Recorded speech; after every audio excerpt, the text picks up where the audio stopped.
Welcome to the David and the Bear podcast. Let's have a good time. Yes, sir. Welcome back, everybody, to another episode of the David and the Bear podcast. I'm here with the former tight end from Ottawa University out of Arizona. I did my research. He's a 2024 NFL draft prospect. I met him back in 2020 when I made him a highlight reel when he was out at Tabor College. He's a amazing tight end. If you needed somebody for block for you, that's the guy for do it. Without further ado, Makani, I see you on Eagles hat on today, but we're gonna talk about that later. Hello guys. As you can see, my name is Makani Kaneaiakala. Played college ball at Ottawa University of Arizona, and this past year I was in the 2024 NFL draft. Was getting currently looked by a couple of scouts, and it was a blessing. It's every kid's dream to reach that type of level and to reach that type of exposure. So I mean, being a kid from Hawaii, it's you got to take advantage of that opportunity, no matter what, whether if it's big or small, man. You got to make it. You got to make it your life, and it's kind of what I did. So yeah. So I guess kind of tapping back into the roots. I'm from Hawaii too, and all that kind of stuff. Yeah. Do you feel like I guess what would you want to say to the high school athletes coming out of Hawaii from Nanakuli, Kahuku, and all that kind of stuff? What would you feel like your message is to them, being that you got to the draft level? My message to them is, don't get too complacent with like your work right now, because the higher you get, the harder it gets. So, 100%. Keep dialing into what you got at your school or your program or what your coaches got going on, and you gotta separate yourself. Separate yourself from a lot of these kids. Stay out of trouble, and just like I said, if you want to reach to the level that I was at, I would say just work hard and just stay out of trouble and just keep dialing into what you're doing.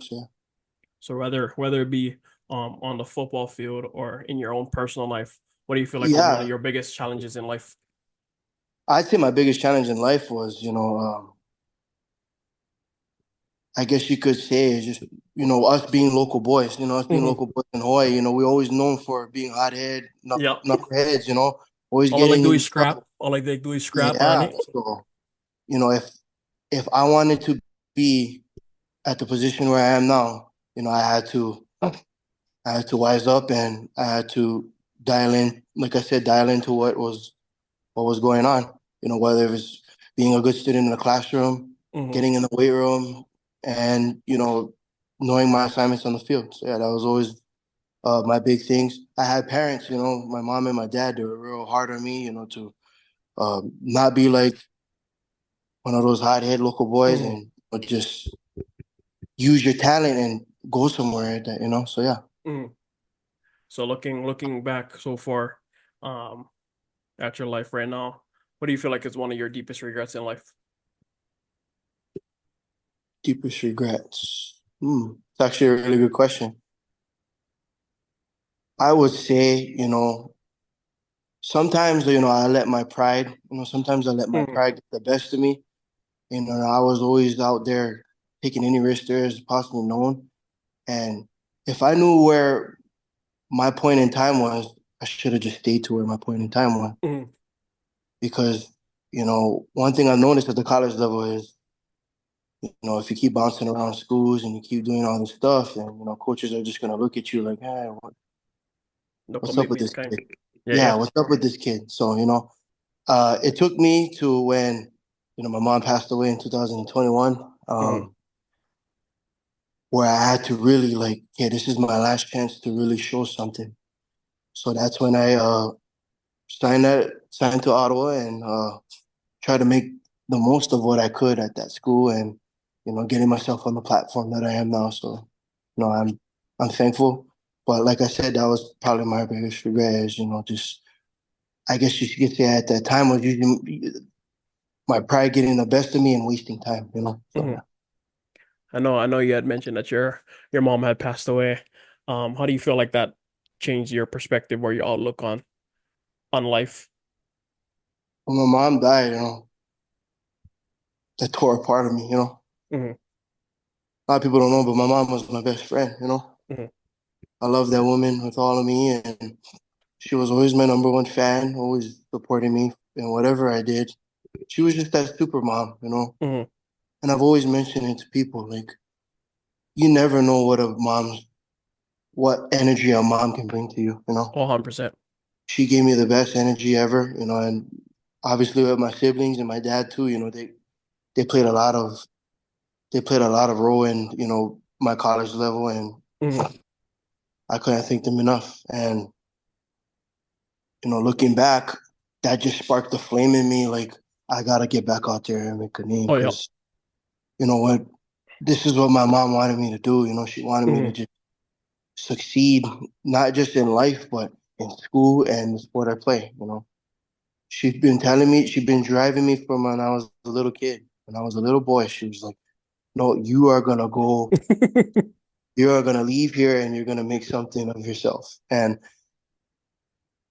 like I said, looking back, I couldn't have thanked her enough for that Hmm. because I wouldn't honestly, if I went about my own way, I probably would have just been stuck at home. Who Hmm. knows, probably be a dad, working construction or something. Who knows? With the Who fat gold knows? chain and the green bottle on the side on it. Yeah, bro. I don't know, but for my mom and for my siblings and my dad being there for me, and grandparents, my Oh aunties, yeah. uncles, whoever gave me the love and support, cousins, you name it. Like, I always give them all my support and my love to them. So Yeah, like that saying goes, it takes one village to raise some kids. So yeah, there's times there'd be people talking and saying, oh, I did this by myself. I did yeah. no, man, like not this guy. I Hmm. didn't do it myself. I had help and the best help ever. So Oh yeah. yeah, I always give my love and my thanks to whoever helped me. So yeah. Hmm. So Hmm. looking at your life so far, um, you know, going from going from Hawaii, meeting a lot of people, friends, family, and whatnot, going off to university on the mainland, and then even making it out to being a draft prospect, meeting people and all that kind of stuff. For you personally, what do you think are the most important qualities of a friend? Important qualities of a friend. I would say number one is you know pushing them, pushing them to be the best version of themselves. Hmm.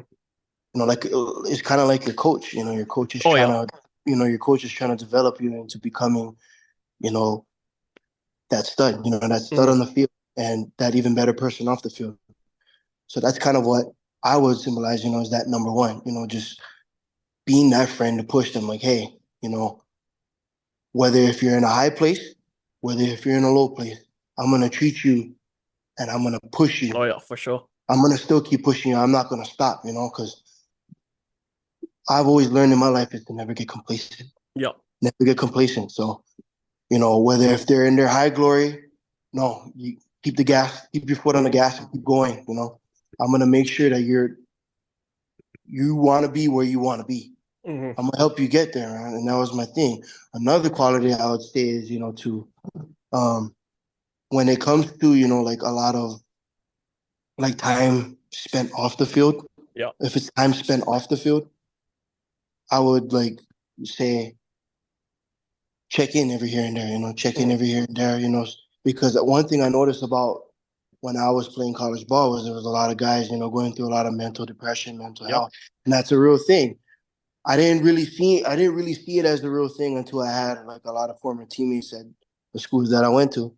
They Hmm. were going through some stuff, and I always try to be there. Be there for them no matter what, because there's there could be a point in life where they really needed you and Mhm. something can happen, something can happen to themselves and you're going to live with that guilt. And that Yep. was one thing I always never want to do is never live with that guilt. And growing up in Hawaii, how being Mr. Aloha, always wanting to make friends, making myself out there. And I was never ashamed of that. Mhm. Whether if I was making friends with, black people, white people, Mexicans, anybody, I was always open. My heart was always open. And I was always like wanting to connect, always wanted to Mhm. connect. It didn't matter who it was. I always wanted to connect with somebody because one, I'm there by myself, Yep. I'm away from home. You know what, maybe I can make friends out here. It's a hit or miss sometimes, but hey, that's how life goes sometimes. But hey, at least you can say that, you didn't go without trying. So yeah. Mhm.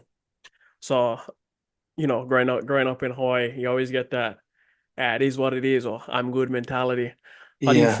How do you feel like you kind of broke out of that, um, dealing with, because everybody has mental issues going on and all that kind of stuff, whether it be like depression, anxiety, or whatever.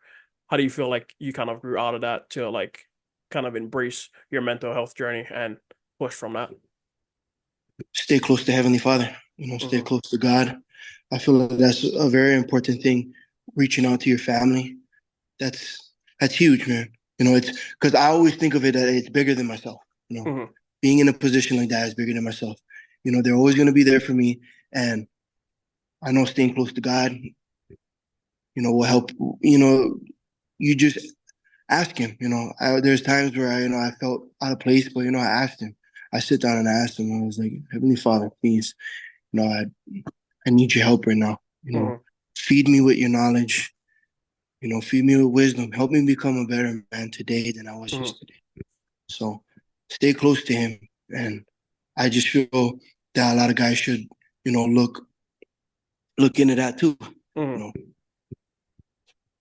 and I don't wish that bad mental health on nobody. Yeah. I don't wish that because it's real. I always say it's real, but I would love for people to to try and get closer to God. That's what helped me. I'm sure it's gonna help them too. They just gotta believe and they just gotta see what it is for himself. We like So that one. yeah, that's what helped me a lot. And me coming from a Mormon family, Hmm. you know, Heavenly Father is always our number one to turn to. Hmm.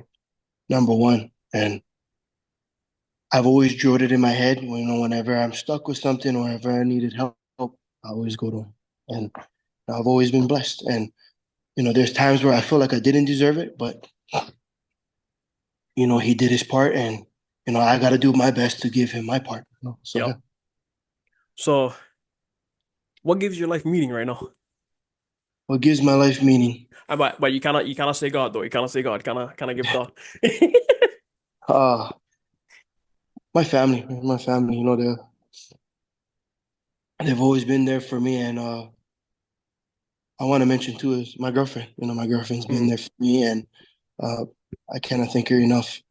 She's seen the highs and lows of me, and she never ran away. She was always right there by my side to help me and become my best version of myself. Like kind of Mhm. how I was mentioning one of the qualities of being a good friend. Mhm. But to her, she's been that person. She's been that person that was there for me. This goes to also my brother, my sister-in-law, Mhm. and my older siblings, even my siblings from afar. That are in Hawaii. Yeah. I've always given giving them my love every time.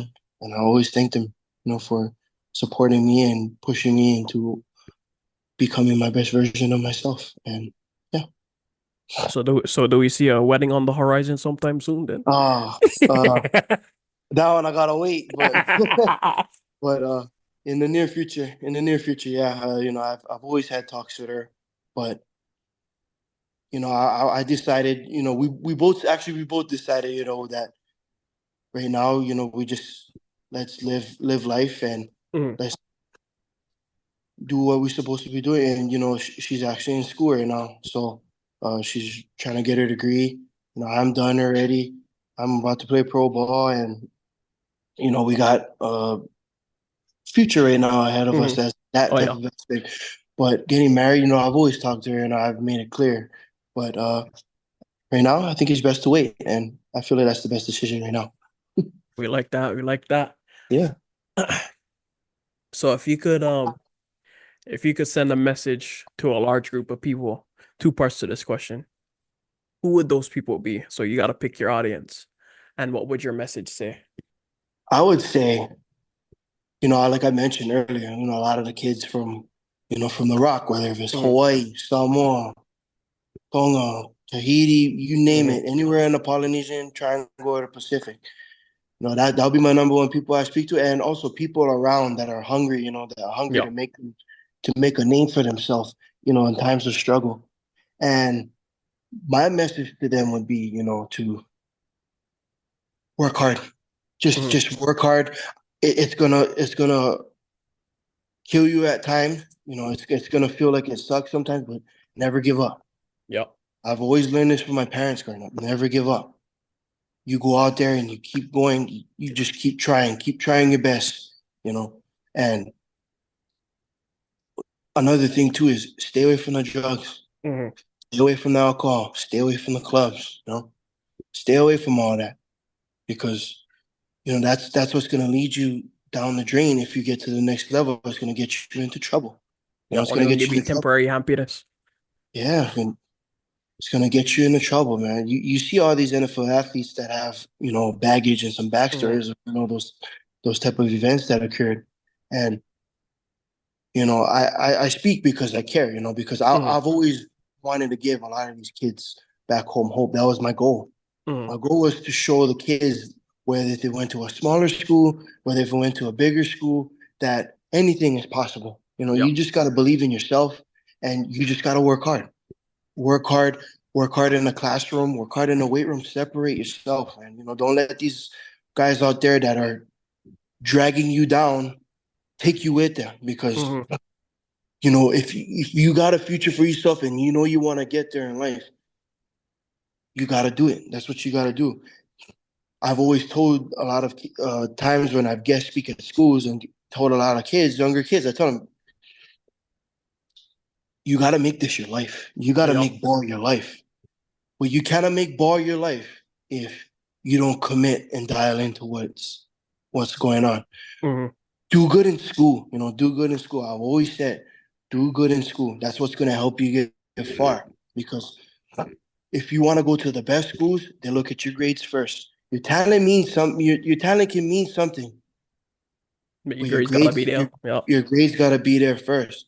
You know, and with the help of my parents, and with the help of my grandparents, aunties, uncles that pushed me to, hey, this is what you got to do. I've done it. I've done it, Mm-hmm. and I'm not gonna say it was the easiest. I'm not gonna say it was the easiest, but you do a lot of those things and you stay out of trouble, you're gonna make it to the NFL someday. Like that. Yep. So think back to a time that you truly felt transformed. Not like, oh, something hit me today or whatever. But think back to a time where you truly felt like, oh, I'm a changed man. How did you change and why? I would say, to be honest, when I first left to Arizona Mm, last year in 23, when I first left to Arizona in the spring,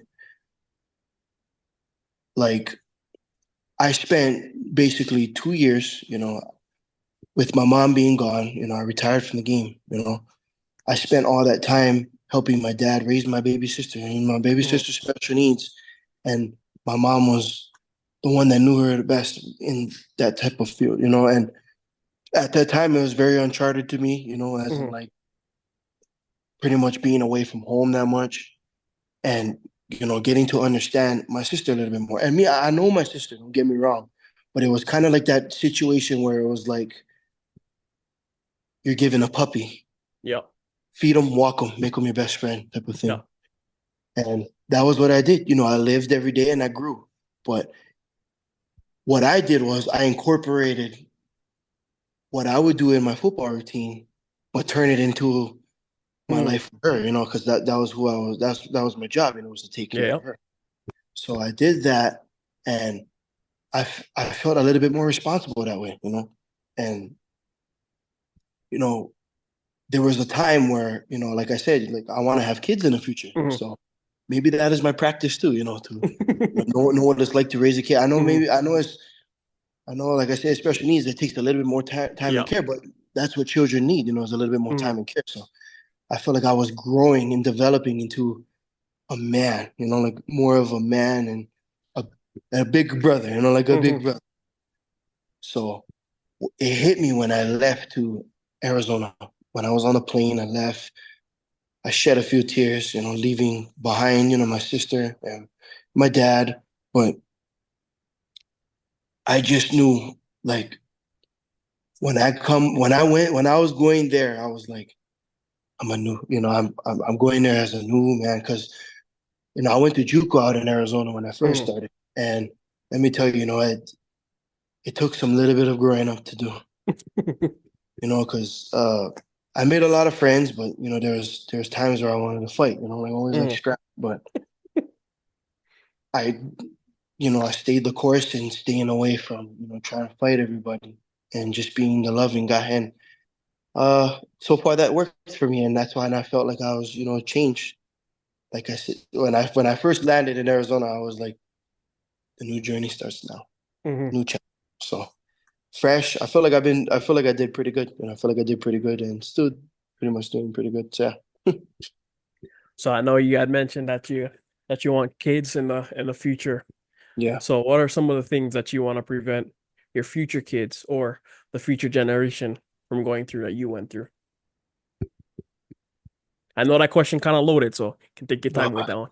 No, yeah. It definitely is. Drugs, alcohol, drugs, alcohol. I don't like them spiral down and get so used to that thing, you know what I mean? But I would say those are two of the main things, and just hanging out with the wrong crowd, seeing what those things do. And I feel really sad for some of the kids.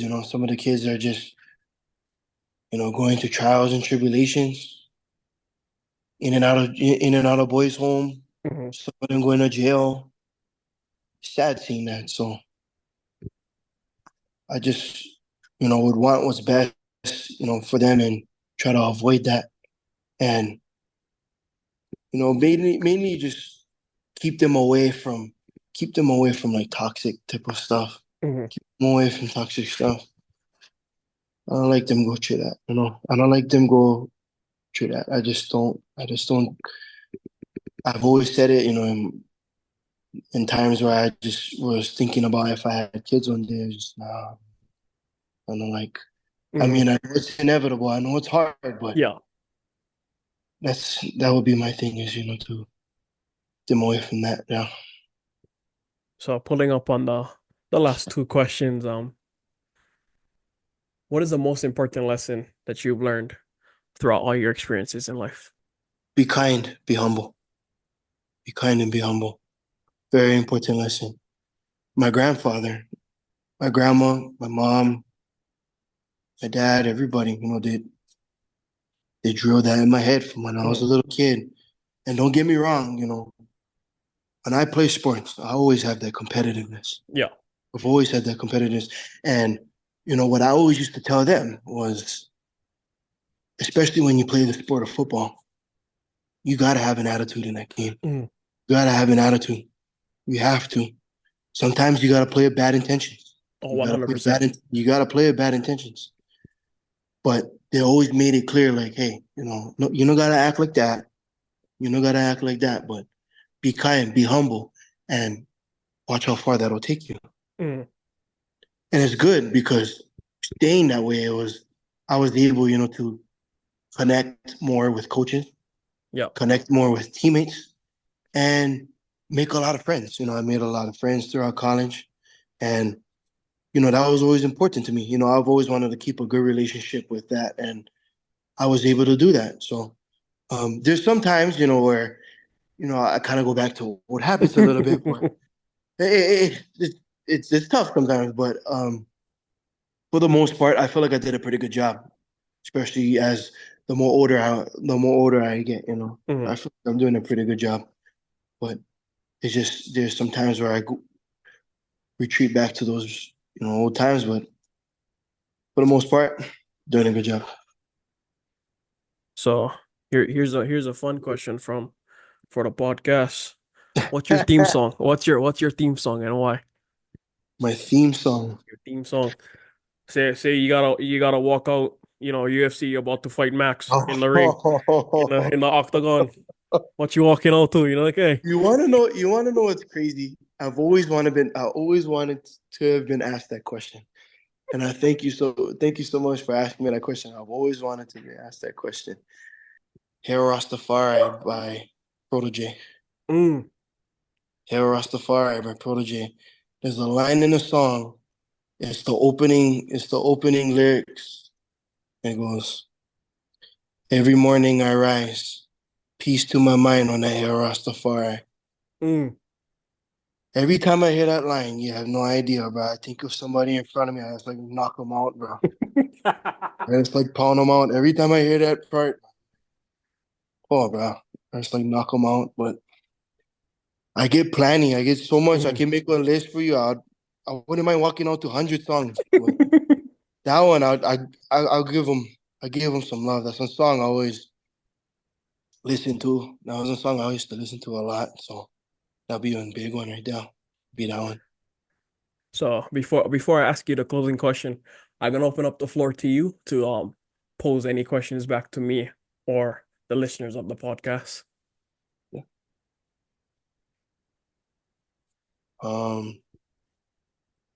My question to you would be,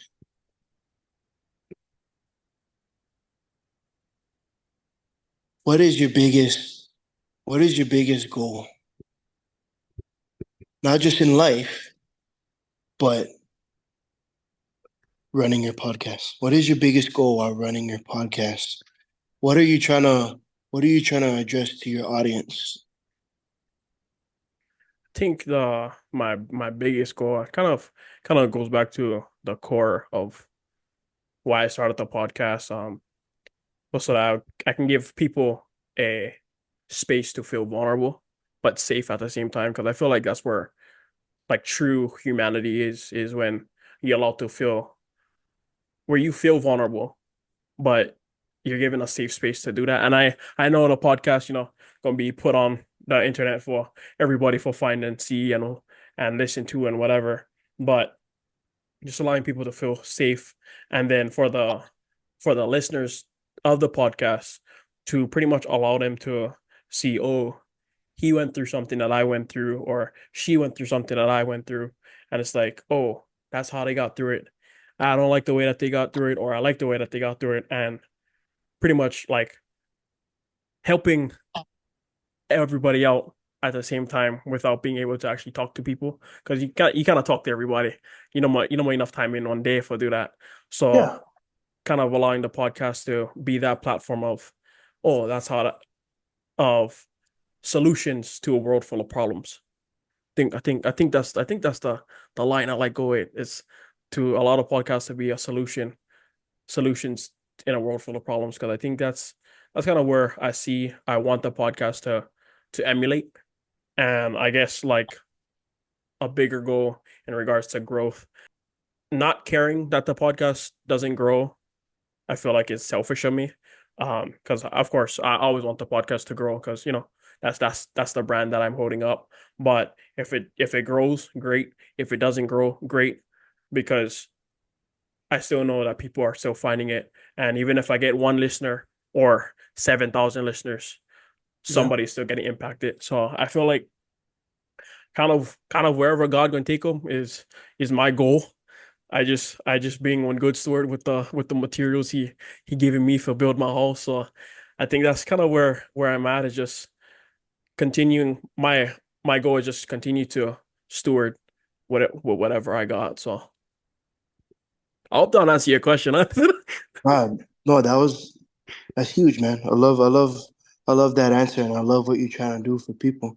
I feel like that's very important, because I feel Mm, like kind of like referring what you're saying, and there's a lot of kids and there's a lot of people out there, you know, that need that comfort, need that hearing, that understanding, and a place to be safe. And I feel like your podcast is the place to be. And And I also feel like it's one of those things where like I mean like especially growing up in Hawaii, I feel like that's kind of where my mind went is that like in Hawaii, you always told, hey, whatever happened in the house can stay inside the house. If anything said outside, you catching cracks immediately. yeah, And I kind of feel like um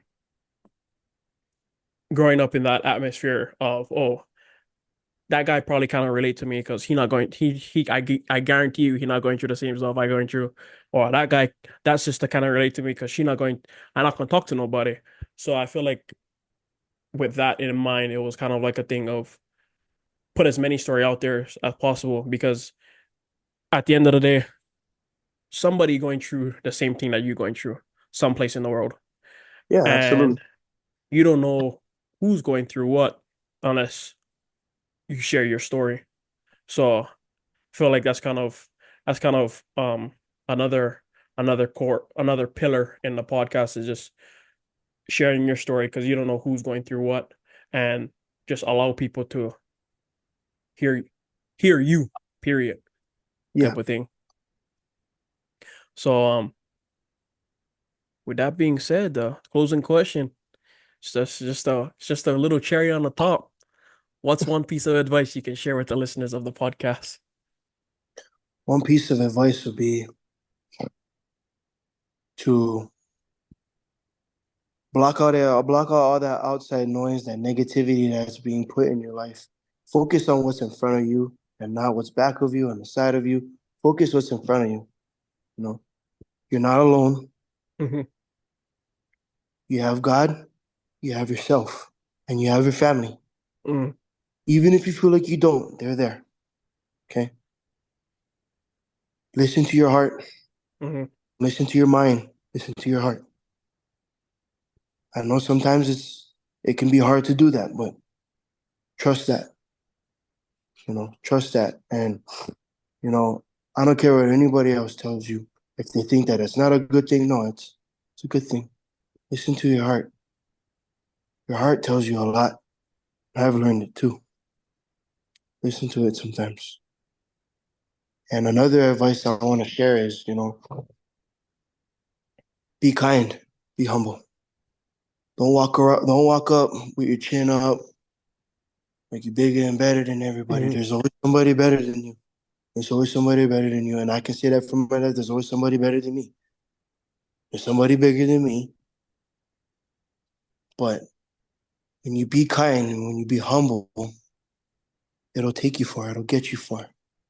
Sometimes, like I was saying earlier, sometimes it may not seem like it's Yeah. going the right direction, but believe me, it's going the right direction. Hmm. You can impact so much people by doing it that way. And I never understood it till when I was, getting older. Hmm. When I was little, I wanted to just be that guy. Just I like find out who the next bully is so I can knock him out. You know what I mean? I like find the next guy for knockout. That was always my thing. Hmm. But nah, once when you mellow out, stay humble, be kind, stay the course in your studies, stay the course in your sport. Train hard, practice hard, play hard. You watch how you watch how far you'll go. We like So that. yeah, So once again, thank you, Bottle, for hopping on the podcast. We do appreciate it over here. And automatically. we gonna talk about the Eagles hat before Oh. when I stop the recording on this one on it. Nah. But yeah, thank you for hopping on. It's highly appreciated. And like I said, guys, he's an amazing individual. I'm gonna leave his Instagram in the comment section of the episode. And if y'all see him on the big stages, don't forget he was on this podcast first. Okay, and it watch out. Yeah, of course. But I'll yeah. yeah. So if y'all sitting next to somebody listening to this podcast, make sure you tell them that you love them, and we'll catch you in the next one. Thank you for listening to the David and the Bear podcast. Thank you for listening to the David and the Bear podcast, where every story ends in victory. Yes, sir.